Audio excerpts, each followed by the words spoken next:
Hail!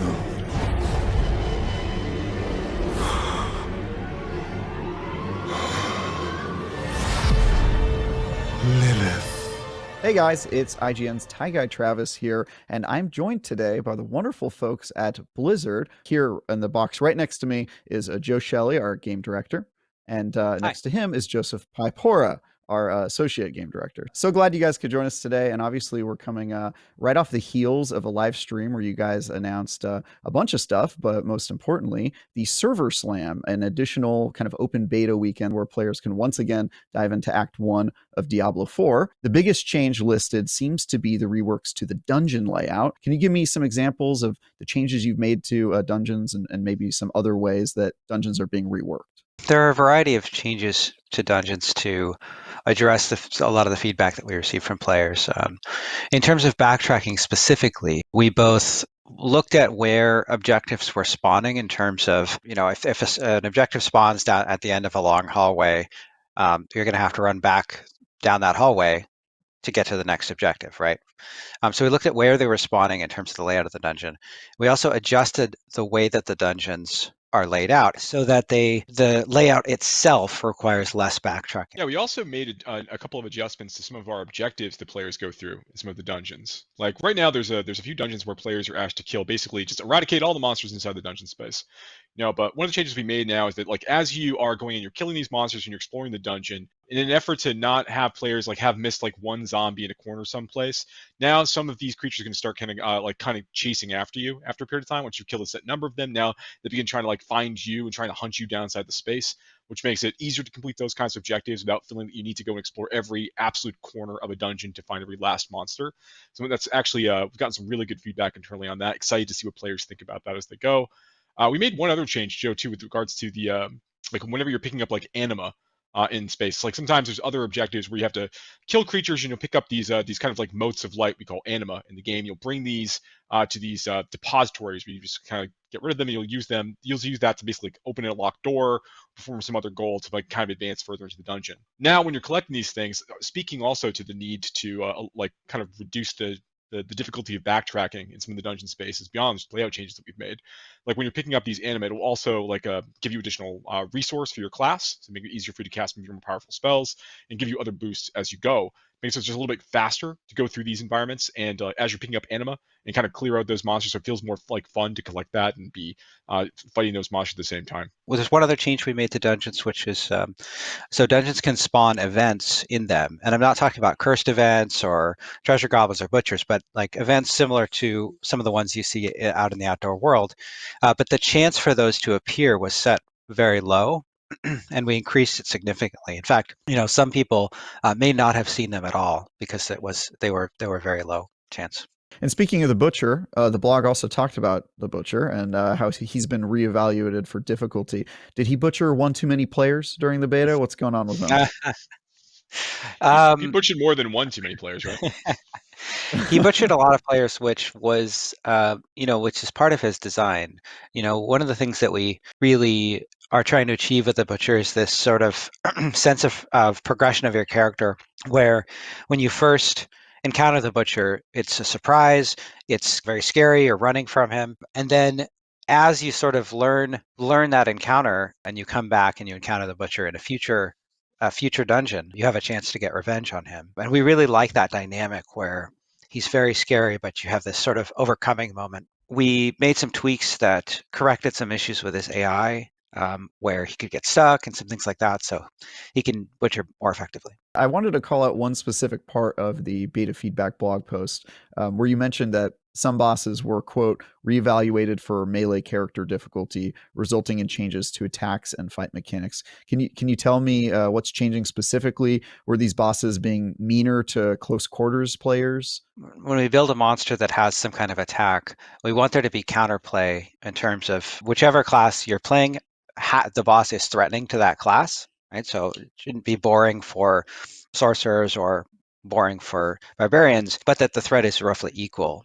And so we adjusted certain abilities that we felt were unfair or that some of our data showed were killing more melee players.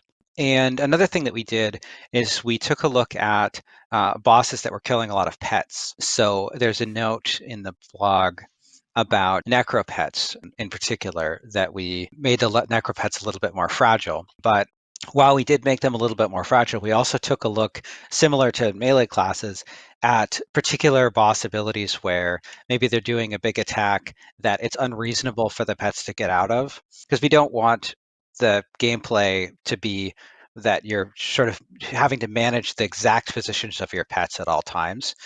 So we adjusted the amount of damage that certain boss abilities do to pets as well. Yeah, we do want players to be interacting with summoning their skeletons and dealing with corpses as part of the routine of playing a necromancer. That's part of the mechanical, mastery of playing a necromancer is managing these skeletons and mages and golems as you're playing.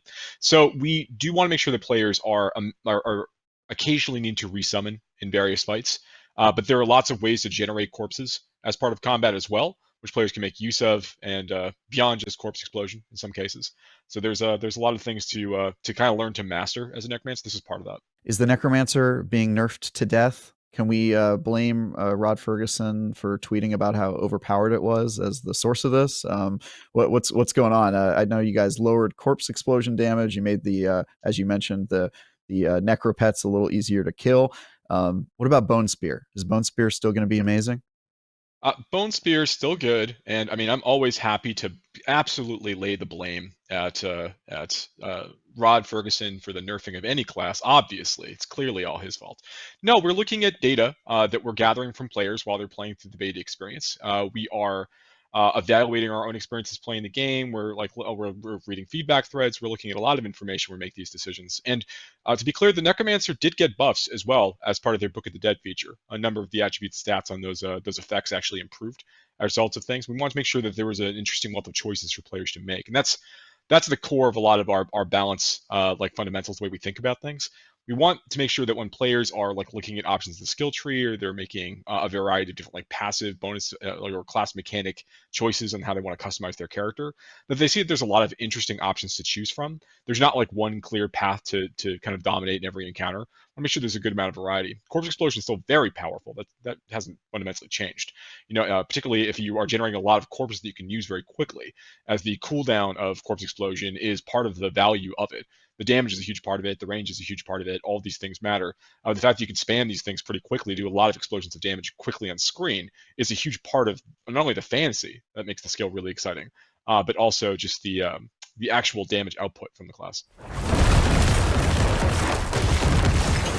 One piece of feedback I had in my review in progress was that, with the exception of the rogue, I think melee classes felt a little bit underpowered and took a little too much time to get up close and personal to deal damage. So do you think the buffs to druid and barbarian will bring them closer to parity with the other classes? Level 25 is a very particular point in time for a character's progression. I think that the merit of the buffs that we provide are really useful for making sure that survivability is increased and these classes feel like a little more competitive in the early game, like level 25 really represents. But there are a lot of mechanics that players haven't unlocked as part of the beta. Barbarians unlock a weapon technique slot they get to use that makes them lets them like double down on their weapon expertise abilities, which makes them do more damage and make use of different effects. The druid gets to use spirit boons to unlock new, really powerful passive powers from these spirit guides. They get the access to in other parts of the game experience.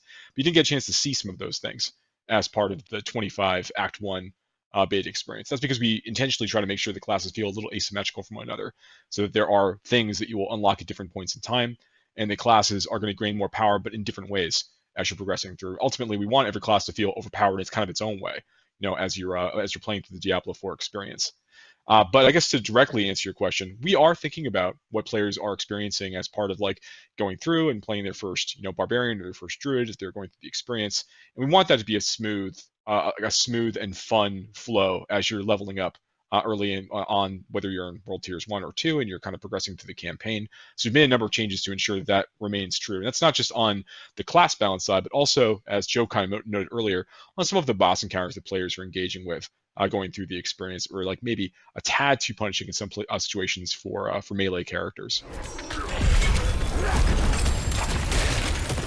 I want to talk a little bit about the live service model.